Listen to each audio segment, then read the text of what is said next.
La guerre en Ukraine dure maintenant depuis plus de 3 ans. Nous avons, dès le premier jour, décidé de soutenir l'Ukraine et de sanctionner la Russie.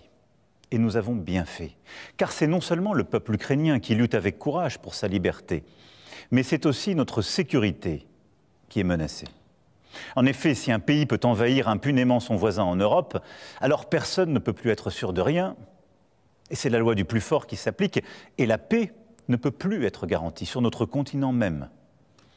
La Russie est devenue, au moment où je vous parle et pour les années à venir, une menace pour la France et pour l'Europe. Je le regrette très profondément.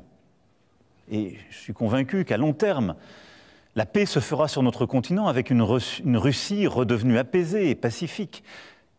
Mais la situation que je vous décris est celle-là et nous devons faire avec. Alors face à ce monde de danger, rester spectateur serait une folie. Il s'agit, sans plus tarder, de prendre des décisions pour l'Ukraine, pour la sécurité des Français, pour la sécurité des Européens. C'est pour cela que le chemin qui mène à la paix ne peut pas passer par l'abandon de l'Ukraine. Bien au contraire. La paix ne peut pas être conclue à n'importe quel prix et sous le diktat russe. La paix ne peut pas être la capitulation de l'Ukraine. Elle ne peut pas être son effondrement. Elle ne peut pas davantage se traduire par un cessez-le-feu qui serait trop fragile.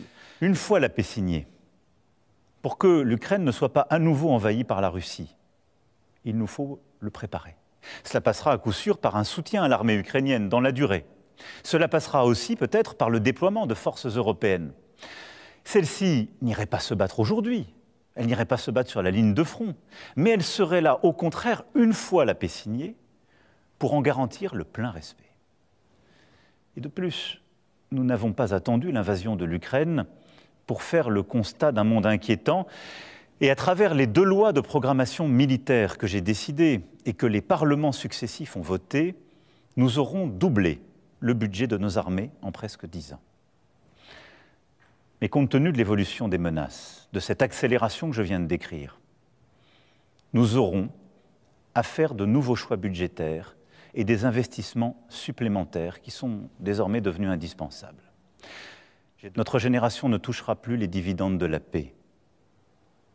Il ne tient qu'à nous que nos enfants récoltent demain les dividendes de nos engagements.